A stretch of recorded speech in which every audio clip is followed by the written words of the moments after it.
Hello everybody, Jordan here, the PH is silent, and this is a special episode of the Saturday Morning D&D show without me, because I was in the hospital with my wife, who is giving birth to our son.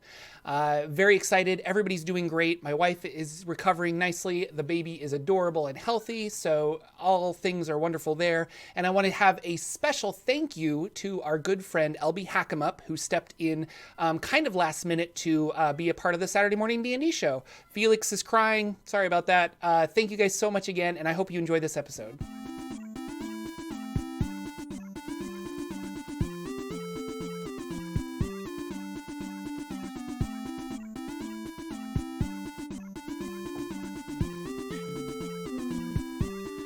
And we are live. Welcome everybody to a wonderful Saturday morning D&D show. And as you can see, we have a special guest. And many of you have heard a lot of the news that Mr. Jordan's family has expanded. So congratulations to Shannon and Jordan. Yay! And when he's back on the show, he will tell us all about his new little D&D player that he's added to his D&D party, which would be great. But we're super excited because we have LBHackEmUp here, who's a great friend of the show, friend of ours, and we decided to invite her on to give us all of her player and DM experience because she's in way more games than probably me and Jordan put together at this point. So yeah. But just like this is the Saturday morning D&D show, I love to see all those viewers in there. We're sorry if you had to come over from YouTube. Jordan usually does the streaming on the YouTube.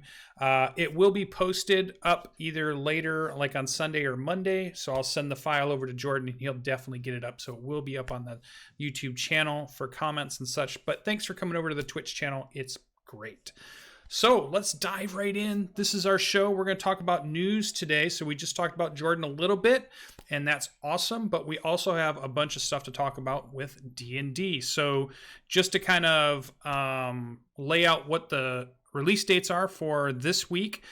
Next week, we're getting Eberron Rising from the Last War, November 19th, the big thing. And we're also getting Dungeons & Dragons versus Rick and Morty box set, also on the 19th. And I saw a little funny thing in the video where Kate Welch was talking to Nathan Stewart about they're releasing it on the same day, and there's a little competition about which one's going to sell, and they kind of joked about that. So tell me, LB, what do you think about this Eberron release? Is this a release that you're into, or what do you think about it?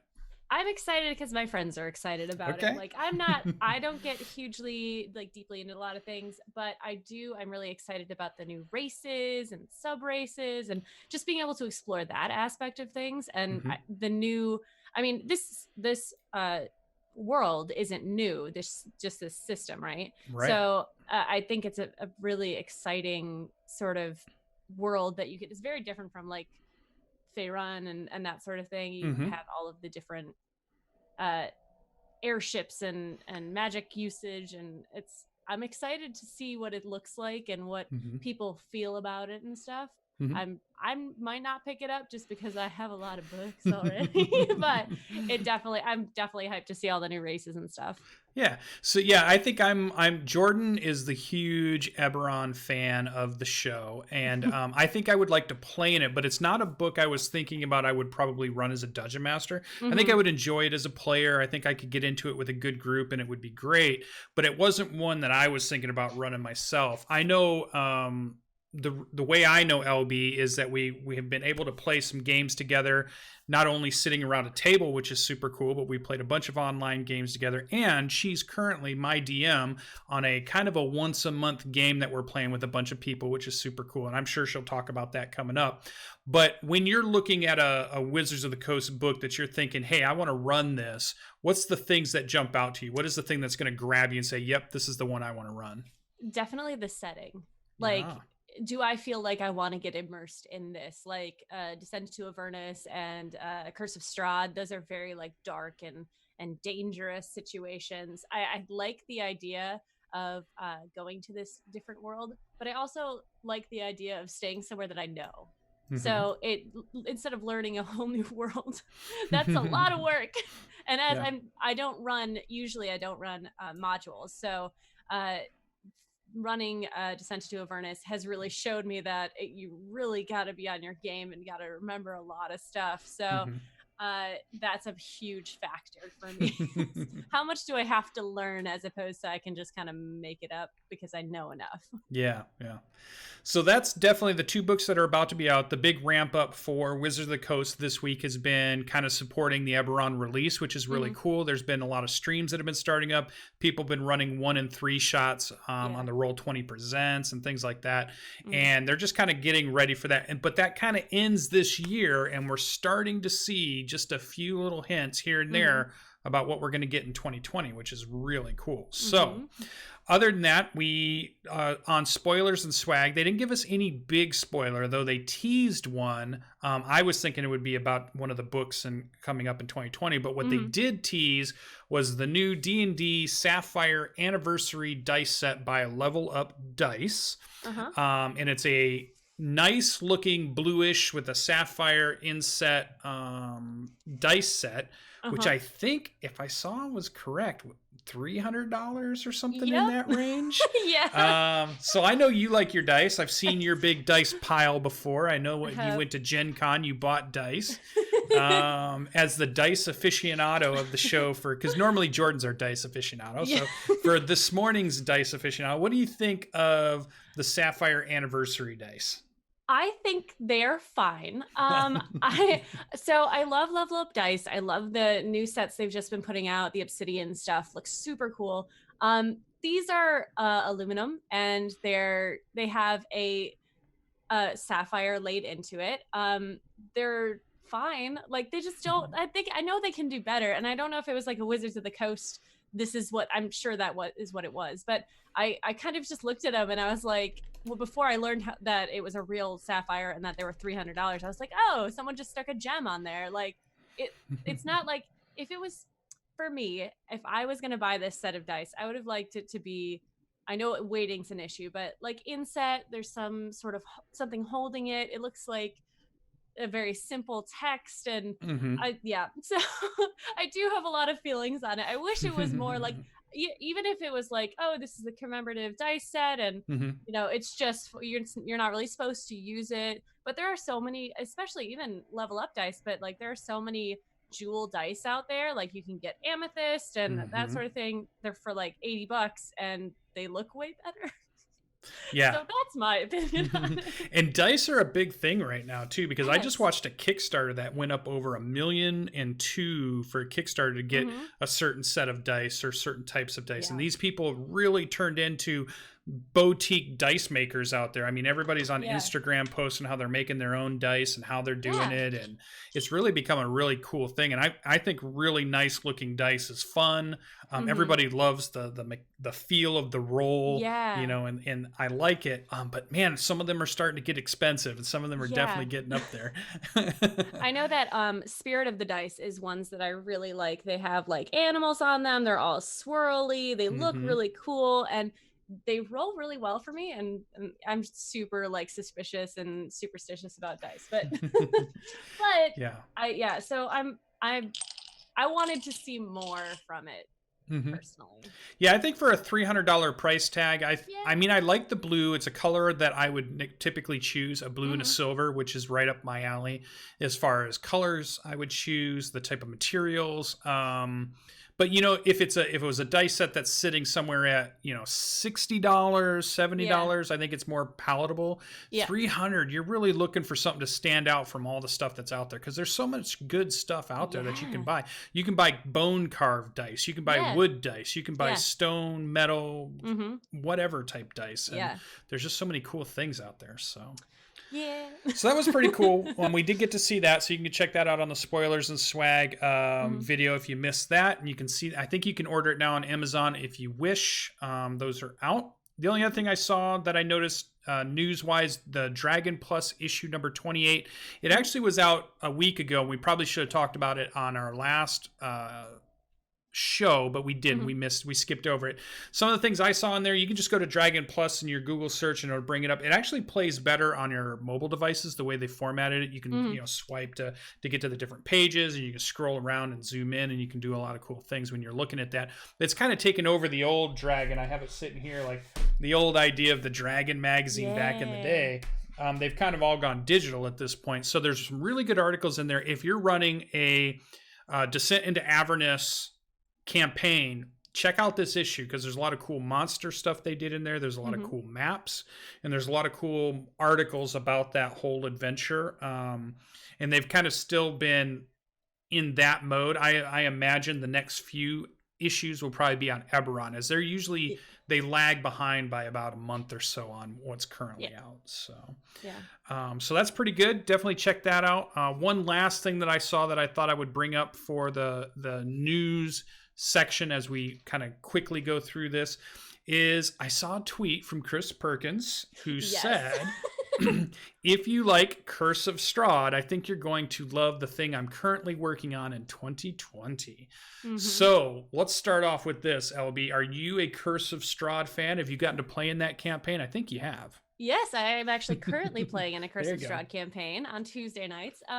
And I am super excited for this. I've wanted to run it for a long time, but I haven't had a home group that is committed so soon. And once I'm done with it on the other channel, then I will, really want to get into it. Did you see the tweet that was after that?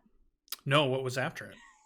Somebody tweeted at him, and then he said, it was like, he was like, I'm gonna just throw it out, and then he said it was the best of Strahd, it was the worst of Strahd. That's definitely Chris for sure. I am interested to know what's gonna happen though, because I haven't finished it, but I've heard that a lot of people really didn't like the ending because it's kind of without spoilers, people didn't like it. Right.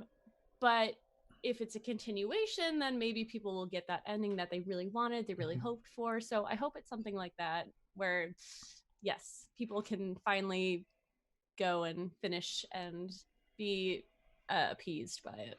Yeah, what I'm curious about is they're working on something that's like Curse of Strahd. And when you think of Curse of Strahd, it kind of sits separate, or not separate, but a little bit different than, say, some of the other releases. It's not like a Storm King's Thunder. It's not like a Tomb of Annihilation. It's not like a Descent into Avernus. It's definitely sits aside a little bit. So I wonder if that's what it means, or are we going back to the world of Strahd in some way? Are we bringing, is it a continuation of that adventure? Is it like it, but now we're going to do a different character of that? Is it going to be like the Raven Queen or something, so it has similar feels but it's totally different? Or is it tied in some way? So it's definitely a nice tidbit to throw out at the end of the year to say, oh, what are they working for in 2020? It could be a prequel too. They have all the lore of what happened to, well, in our game, Strahd is a female, so I was gonna say her. What happened to him beforehand and all that. So that would be interesting, going into the war and being part of those lands, maybe. Or more Ravenloft, because that was a big setting that we had back in 3rd edition. I don't know how much they did in 4th edition about it. Chad, I'm sure, will tell us. But could we be going back to that world or that plane of existence, or how does that pocket of reality fit within the main Faerun stuff? So it'll definitely be interesting. I thought it was a cool little tweet to get thrown out there, and because I'm ready for those tidbits of, I love everything that got released this year. Has been great. I can't wait to see what 2020 is going to bring us. So that's going to be really good. All the games. Yeah. So typically at this point of the show, we jump into what we've sort of been dubbing Bardic Inspiration. This is if we went throughout the whole week and we had some little campaign idea or something we saw or we read or we interacted with, gave us this idea to maybe, I could run a campaign that would do this, and really gets those creative juices flowing. So we had a couple of them. So I'll let you go with yours, because I really liked what you wrote down. So over this past week, what was the one thing that you stopped and said, I could run a cool campaign or adventure on this? Yeah, I so many times a week, I'm like, what can I do? This character would be interesting or whatever. Even today, I had an alternate universe conversation with my friend about, our characters. Well, what if they're, what if the character switched and she was the badass and he was the nerdy science dude? So it happens to me a lot. So I love this section. But I did watch Jordan's video this week about angels, or last week about angels. And I had a very interesting character idea about playing like a fallen angel, an angel that was kicked out by the tribunal. and has to hide that they have this. They don't necessarily have, it would be interesting to figure out the mechanics of it, but I just really wanted them to be like sassy about like anytime a god thing comes up and they're like, yeah, they're fine. Like, or like, oh yeah, the tribunal, they're assholes. Yeah, I mean, they seem like assholes. It's fine. Like, so getting that, like, I love secrets in campaigns so things can come out, and that would be a great, like, oh yeah, at the end of the campaign, yeah, I used to live there. I was like, what? So we did that in our Tomb of Annihilation campaign. I created a fallen Aasimar, but I told everybody in the campaign that he was human, and the DM had them all do perception checks to see if they could figure out that he wasn't, and none of them had made it.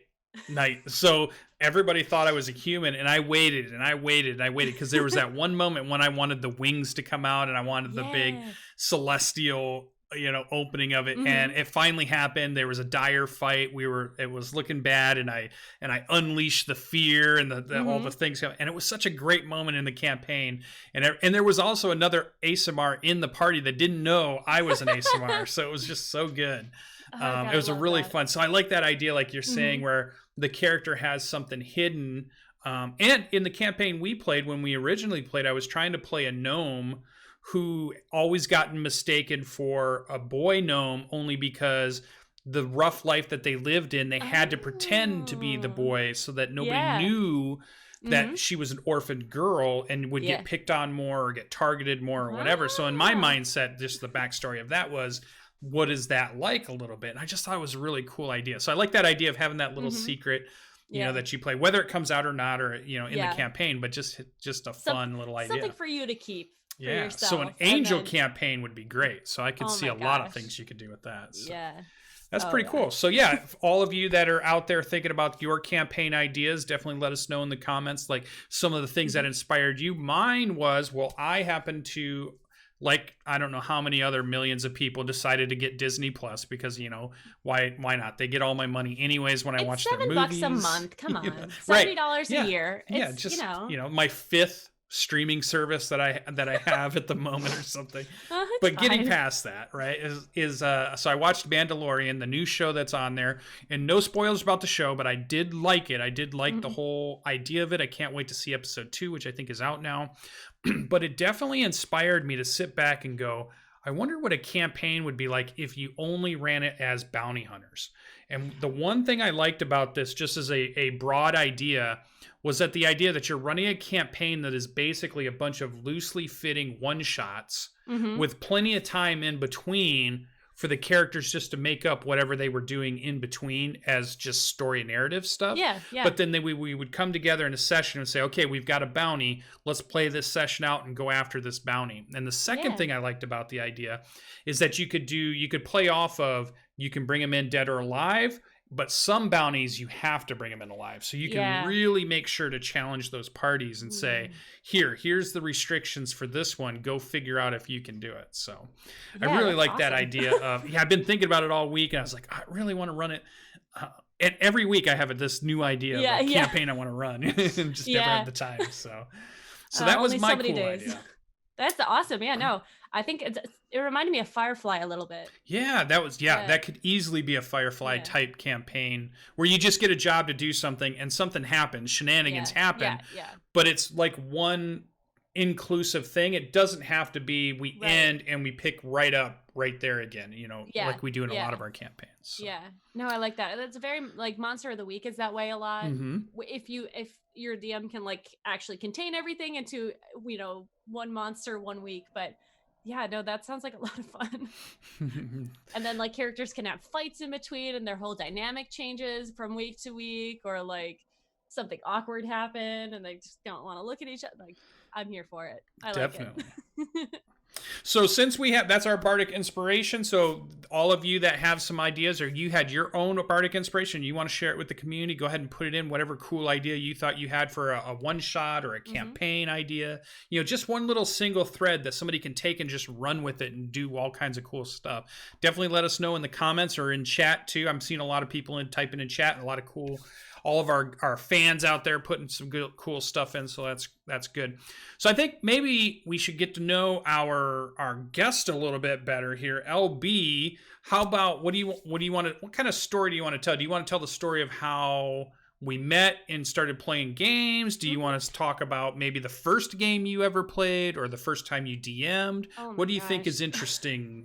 Which one do you want to tell? Well, I think we should tell how we first met, because Sure. that is a woven and interesting and very like odd story. So Yeah. I work in an office building and as my day job, and we used to have an office dog named Zoe, and Lucien's wife worked in the building below us, and they brought their dog Watson in all the time, and he would come up and play with Zoe every once in a while.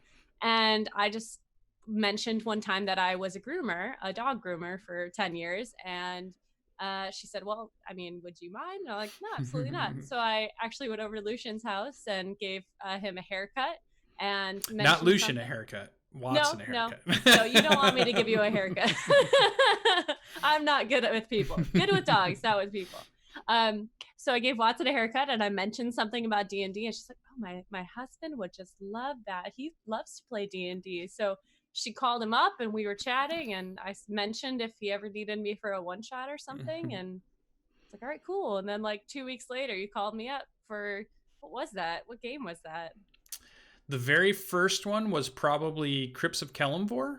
Probably the very first one. Yeah, there was in fact, as a good tie-in, it was an adventure in the Dragon magazine. I saw it listed there, and I thought, oh, I would really like to play this adventure and see how they got a cool map, they got a little cool concept. Let's see how it would play out. Yeah. And I called up and I thought, yeah, LB would be cool, because she talked about she'd like to be in a game, and we had a fan of the show at the time who'd been showing up quite a bit. That guy that kind of does his thing now.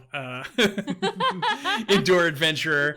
And we had Graybeard on there, and Graybeard's been a long member of all the shows and all the games I was running, and we got them together. And it was funny because the chemistry between you three was like knocked it out of the park even before we started. Like, you guys were doing character creation. I realized, oh, there's something special going on here with this little crew that they're creating. And from there, so go ahead, you can keep going from there. So yeah, you got to play in the show, and that was a lot of fun. I got to play a Unity, which I at the time, and still I'm very much like, oh, a new race, I want to play that sounds like fun. But yeah, we had a Unity, a Dragonborn, and GB was Kobold. I think he was a kobold, like a short little, I was pretty sure. Like an alchemist or something. I forget. He's in chat. He'll tell us. So that was a lot of fun. And then I happened to message, because Indoor and I were working on our character backstory a lot for this one shot, which became like a 3-shot, because that's how it works. Because Lucien can't do a 1-shot. He never can get it all in one. Yeah.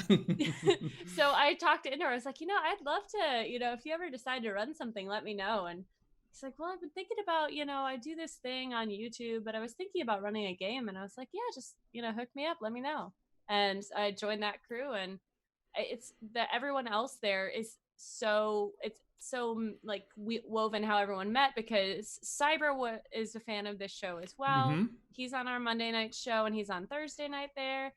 Wings and RJ, RJ met him through a voice actor's Facebook group, I think, and then Wings was part of an art community, and then we're all just so scattered across the world, off the United States. So when we got to see each other at Gen Con for the first time, and then later the year we went to Wings' wedding with her now husband Tyler, and it's so weird how that happens on the internet brings us all closer together. Yeah.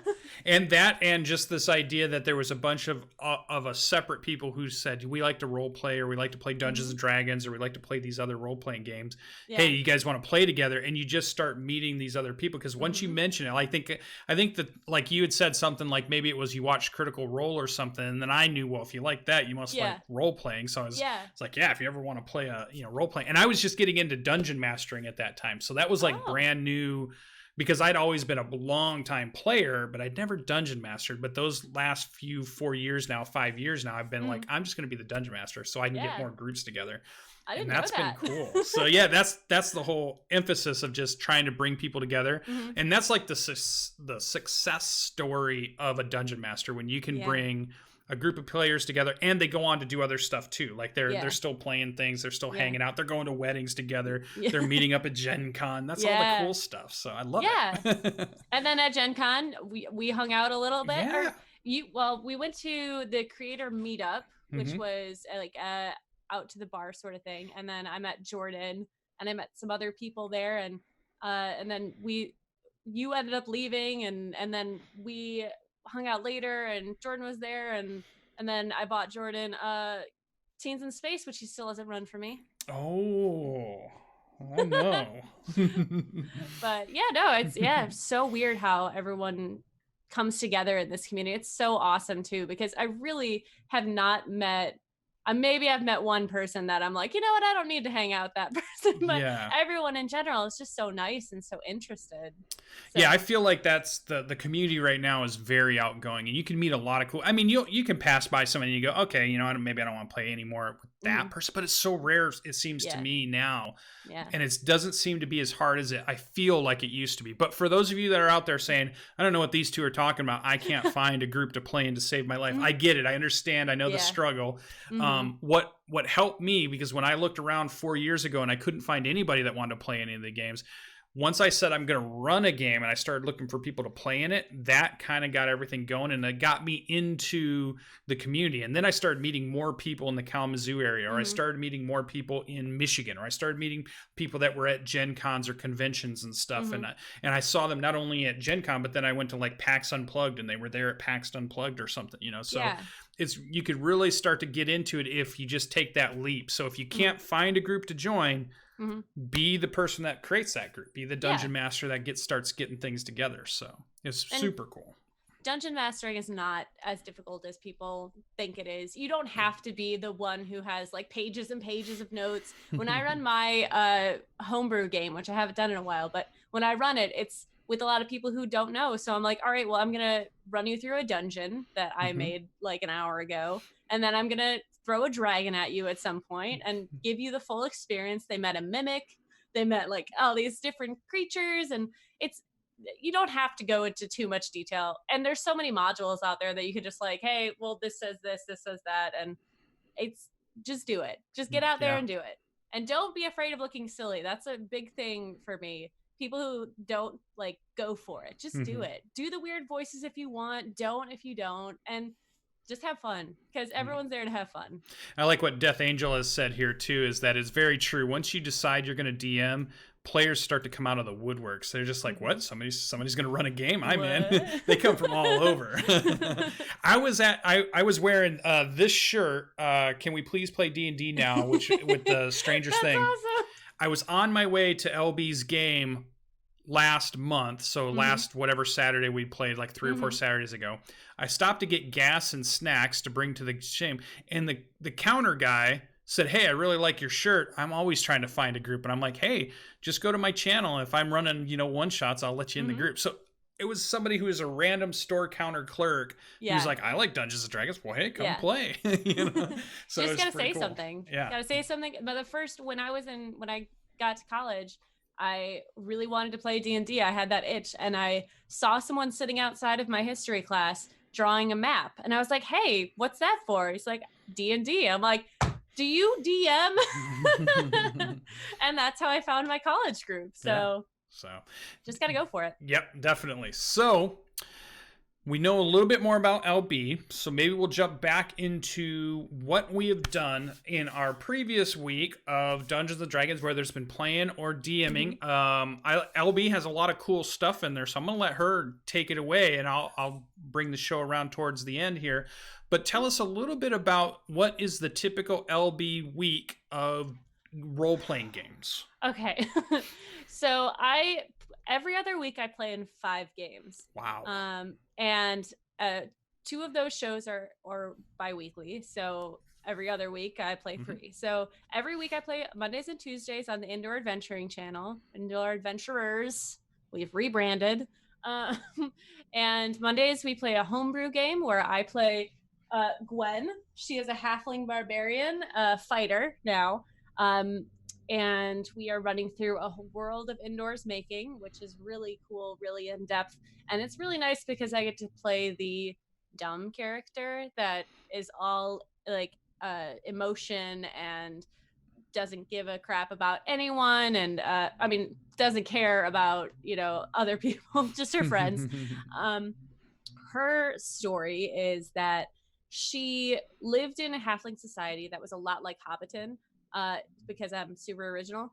And one day, this tribe of Goliaths came in and like took it over for 2 weeks, and all of the halflings were just like, all right, that's fine, it's cool, take what you want. Well, do you want me to rub your feet? Like, they just rolled over. And Gwen was like, no, I don't want to be a part of that.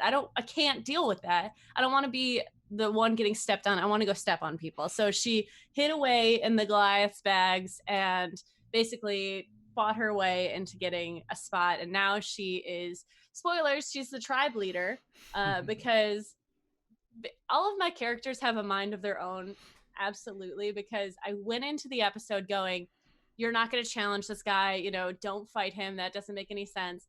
And then as soon as the guy started talking, my character's like, no, fuck you. Let's fight. Let's do this.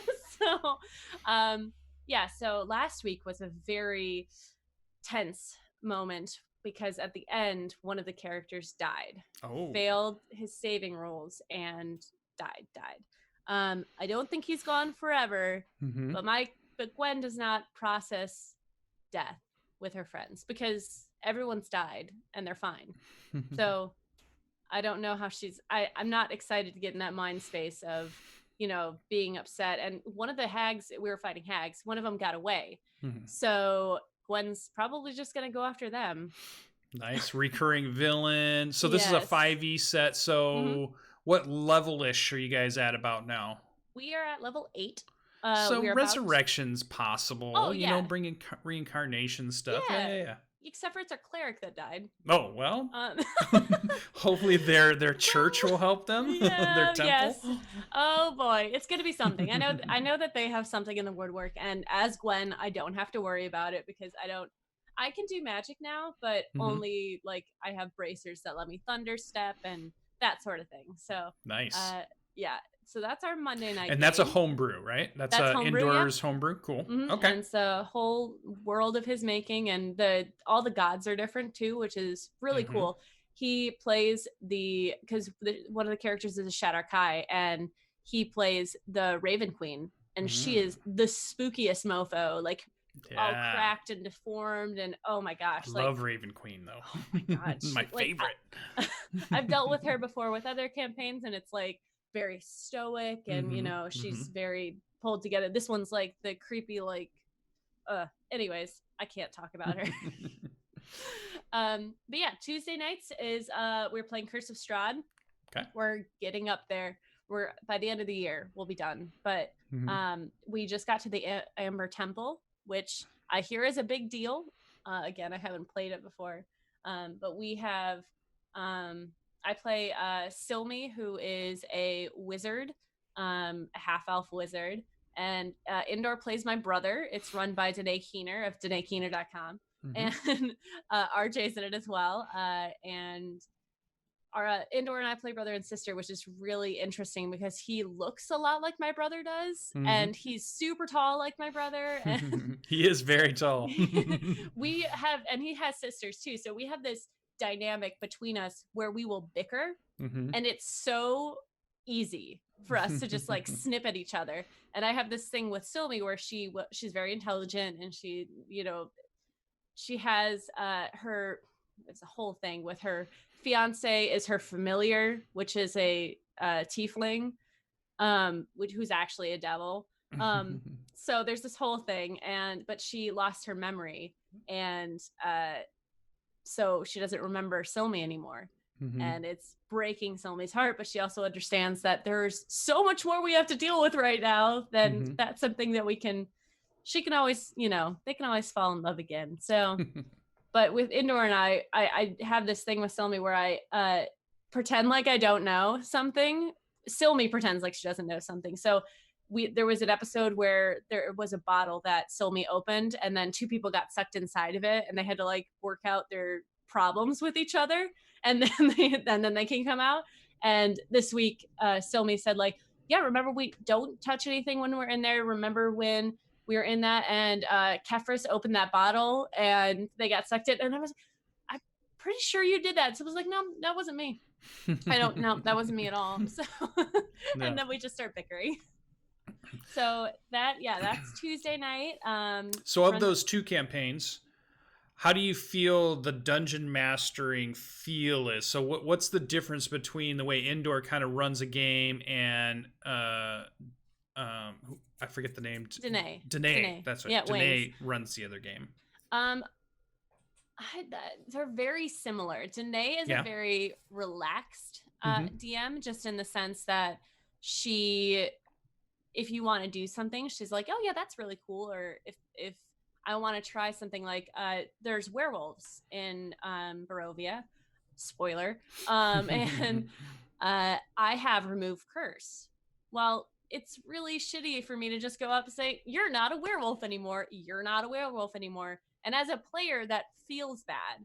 So to me, like, I'm sure that some people would find it like, oh yeah, easy cure. But I wanted to make it more interesting and make it like a process. So like curing curses, you have to have components or you have to have a specific way to do it. So we decided that you have to use the blood of the werewolf that bit them to do it. And the next episode, we decided this, and then the next episode, one of the characters got bit. So I was like, all right, cool. We just have to find the one who bit him, and then we can cure him. And then she killed off that guy. Strahd killed him. And I was like, what? No. Which is good because the character wanted to be a werewolf the whole time. So the player did. So I want to be a werewolf for sure. Oh my gosh. Yeah. So Danae is all about making things interesting and making things look and sound cool, or but making sure that it fits within things. She will put her foot down if she has to, but we're not the kind of players that like to overstep our bounds in that way. And Indoor he knows everything about everything. Like, he is on his game when it comes to stuff. And he's really good about creating NPCs that are so memorable to us. We had I want to say it was one episode. It might've been 2 episodes, like episode 4 and 5 or something of our campaign. There was this character named Sten Fazeno. He is a gnome. He's an arborist. He's an award-winning arborist, and he is annoying AF. Gwen hates him. But every once in a while, his name will pop up. Like, somebody will say something, and we're like, look at Sten Fazeno, the award-winning arborist. And it's become a recurring thing in our Discord chat where somebody will say something, and then I have this picture that Danae drew because she's an artist of Gwen flipping off a gnome and says "fuck gnomes," and so I just post that because that's Sten Fazeno in that picture.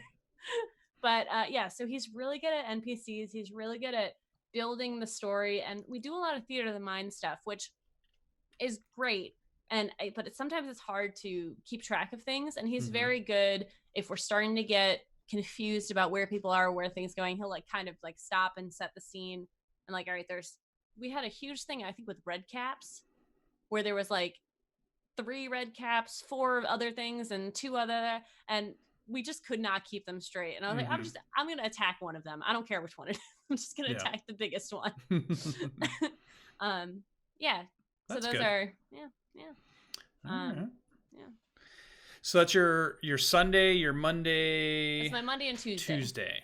Cool. Now, what about games? I see something on there. You said about Cypher System. Tell us about that. Yeah, so that's on Pro Restarter's channel. Pro runs a lot of games. I don't know if you've watched him, but he's very good. He's one of those DMs that is spooky, and he's every time he does something, you're like, please stop. But it's so good. The drama. But we run a game in the Cypher System called it's an Afrofuturism. It's Phase. It's called Phase. because I always get the Cypher system and phase confused. And that game I play, so you have your class is kind of your it's a description of like the way you are. So I play a mad character, and she is straight up crazy. She's super spooky. She is in this, and I don't know if this is for all Cypher games, but the world has been melded. So like we have the map of the the map of the world, and then there's just this like piece of Earth that has just been like phased into existence in the middle of it. So there are pretty much any, as far as races go, you could be anything from like a centaur to a Giraffrican to a human to whatever. So I chose a Medusa, and I chose a albino Medusa. So her snakes on her head are all white, and they have like those pink eyes, and they hide in her hood all the time. And she loves them very much. Sometimes she buys hats for them. She has completely black eyes. And actually, I found a picture of I'm not going to remember what they're called, but they are South African rappers.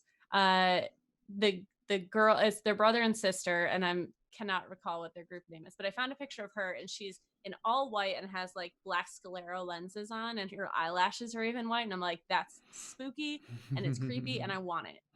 So Ophi is her name. Ophi, it's the Greek word for snake. What her full name is, and I don't use it. So, but she refers to herself as we, because she has Artwood. Thank you, GB. And she has a best friend that she sees in mirrors. So he's like that, you know, in all those horror horror films, there's like that you're looking in the mirror and there's something that kind of just shifts away. That's her best friend, and his name is Hesh. And she loves him and will do anything for him. We found out a lot about Hesh, and that he is actually real and not part of her imagination. My trait, so you have your trait, which is mad, and then this is not what they're called officially in the game, but then you have your like sub class or whatever it is. And Ophi's is consorts with dead. So Ophi can bring people back to life as zombies, or she can talk to them, or the last one I picked up my last tier was that she can like talk to the spirits that are around. So she can like go into a room and ask, hey, you know, what happened here? What's the vibe? What's the feel? Not that she talks like that, but but she is, again, very spooky and very crazy. So when she speaks, she doesn't speak things straightforward. She always has a roundabout way of saying things, and sometimes it gets confusing, which I like. I like that sometimes she just sounds crazy. She does collect heads because she can talk to them. Sure. You know, I just got to be as creepy as possible. She's like I said, she calls herself we because it's her and Hesh and her snakes. So sometimes she says me. There was a point where she started going unmad. She started going sane again, which was really weird for me to play as her in her voice. Yeah, Cypher System is really cool because there's a lot of different things you can do with the Cypher System. It's like the underpinning of Numenera, The Strange, Predation, all these other cool games. And I do like the idea, like when I made a Numenera character, they always you'd have your name and it'd be like the strong glaive who rides the lightning. So you have two big things there, and strong gave you certain attributes and abilities, and then rides the lightning gave you some other stuff, and then glaive was what you kind of did. But in the Cypher, if you change the genre, so if you're going to do a more modern genre, you might say a detective or they might have different little classes that they're using. And if you're using Numenera, you have, certain classes. If you're using the Strange, you have certain classes. Yes. So very fun. I love Monte Cook games a lot. I love playing those and running those games. So those are all fun. That was the first game I DM'd ever, was a Numenera game. When I wanted to do the very first one streamed online, was a Numenera. Yeah. So it's pretty cool. So we know that you're also dungeon mastering coming up pretty soon. In fact, we talked just before the show started next week. Let's talk about LB's dungeon mastering prep, because all dungeon masters have to somehow figure out how they're going to prep. They've heard the stories of what they think prep is, what they actually do, or what they've heard other people do. Let's hear your version of what's going on. How do you prep your campaign or your story or your adventure? What prep are you doing for next week without spoiling? Because I'm a player. So when I doing the book prep, the module prep is way different than what I do normally. From the module, I'll read the chapter that we're gonna go through, or the section that we're going through. And this week, I'm going to start changing things slightly. You gave me a good tip last time, because I have so much trouble with Wizards of the Coast names, the names that they give their people, that I can't remember them correctly. And so I have to keep referencing. So I think this week I'm going to start changing the names of the NPCs and making it easier for me. Yeah, make it easy. But yeah, I think I usually go through first when I'm reading it, and how can I tie this into the characters? How can I make it more realistic for them personally before I'll get ideas as I'm going. Like, you guys ran across a tiefling last time. She worked for a wine master, and one of our characters owns a brewery. So I'm like, this person. It makes sense. Just tie that in, or figure out how characters can, these NPCs can mess with the party, or cause some sort of feeling, I guess, whether it's turmoil or friendship, or you guys fall in love with a character. Last week I threw in the I'm not savvy, don't worry, not yet. I haven't got to that one yet. So last time I threw in that the necromancer, and in the book she is a lawful evil character, and I played her off more as a, I'm just here. I just want to do my research. Please let me live. And I don't really care about this stuff. Yeah, we talked about that in our show after it happened. We talked about the idea of sometimes players will have a preconception of, it's necromancer, must be evil. That's just the correlation you make in Dungeons and Dragons. But our party, there was a majority of the party takes people on their actions at the moment. So a little bit out of the strain of normal Dungeons and Dragons. Yeah. But we had the other player was kind of like just the normal type player you would get in anywhere. So it was like this struggle of, wait a minute, don't you guys want to stop evil? And there's like, well, she doesn't really seem evil. She's kind of evil. She's like evil adjacent in some ways, and probably could become very evil. But maybe if we control the evil, it won't be so bad. And so there was this really funny interaction happening between the party and me, as sitting back and watching the whole thing. I was like, all right, what I was interested in was, how is the dungeon master going to handle this? Because all of a sudden you're presented with, the party has two differing ideas, and you have to kind of say, okay, how do I help them resolve that? And how do I play the character in such a way that's fun and interesting, and still roll with whatever ends up happening? So it was really cool, because all of a sudden things just are off the rails, because one little thing that you might have done in this adventure and then moved on turned into a big story tying element for our group. And I think it's important to, especially because we were going through a dungeon, and every room it's, there's a thing, or there's something you have to kill, and I was like, I am bored with this. They're gonna get bored with this, so let's change it up. Let's give them something a little memorable, and like even the last, and I guess what I'm saying is that the prep that I do has a lot to do with character development, character creation, that sort of thing, because that's how I run things. That's how my mind works. So having interesting people to deal with, and finding out, okay, well, how can I tweak this a little bit so that it's more memorable, or more enjoyable, or funny. I like doing funny stuff in my games, as long as it doesn't derail too much. So that's a lot of it. And then I take, like, physically what I do is I take notes, bullet points of like, this is the thing, this is what you have to do with it. Like, these are the points that I want to get across with it. I think the hardest part for me is time. How long is it going to take for us to do this, that, and the other? And I think that just comes with practice. Because it took us 2 sessions to get through the dungeon.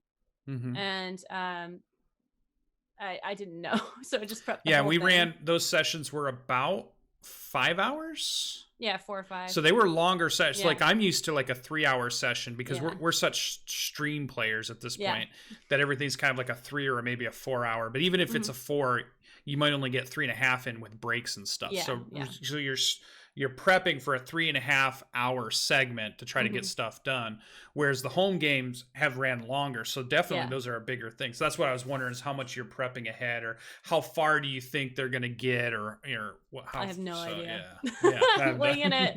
It's better to over prep than under prep. Sure. And if you do under prep, send them on a stupid mission or something. Like, make up something on the spot.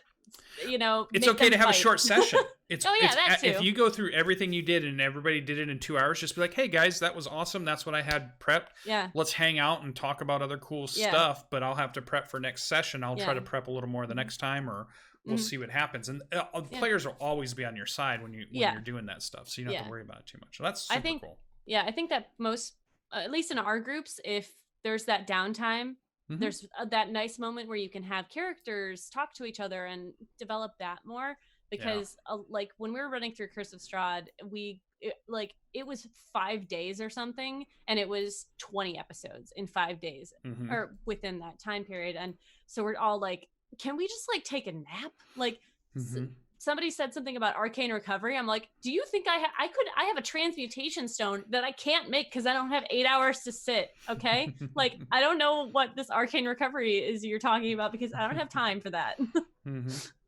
So very cool. So those are your games.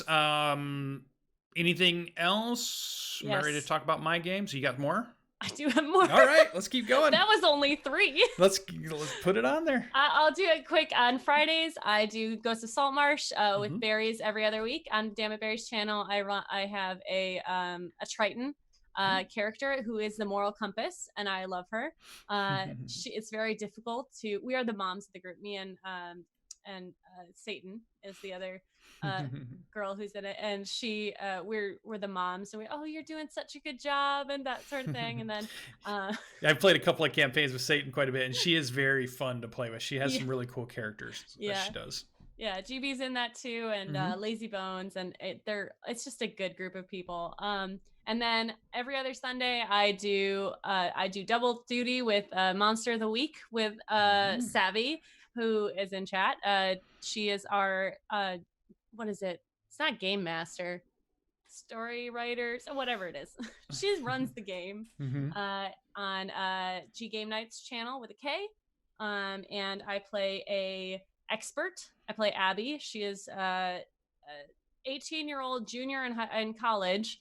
Keeper. She's the keeper. And Abby is very intelligent. Last week we did some quick play, and then we started a new story arc. My character has this longtime friend that she's had who kind of got her into the whole hunting monsters thing, and she has had feelings for him, and she just like, they're both super awkward. It's very anime. Very like, oh, we touched hands. So this week she decided to finally kiss him, and then she ran away because that's how she felt in the moment. And then she called her friend, and she's like, I kissed him, blah, blah, blah. He's like, so? And she's like, you do? I said panicking. It was super cute. So yes, those are all my games. Awesome. So lots of playing. You're dungeon master in a few here.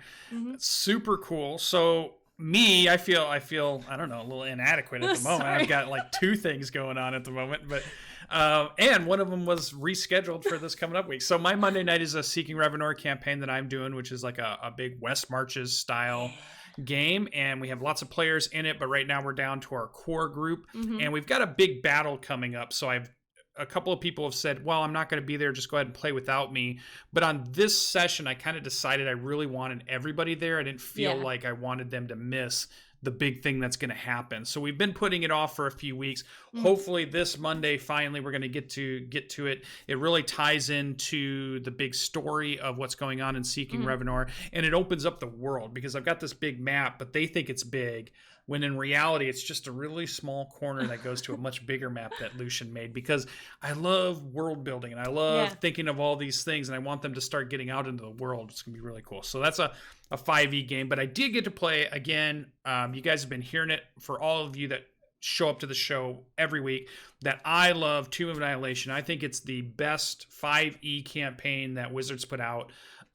We're still in the tomb. We're still having a lot of fun. The party we have has the greatest of dynamics, and we have the greatest of characters, and we have a lot of cool stuff. And our Dungeon Master, Danimal DM, is our Australian Dungeon Master. It's always fun to have an Australian Dungeon Master.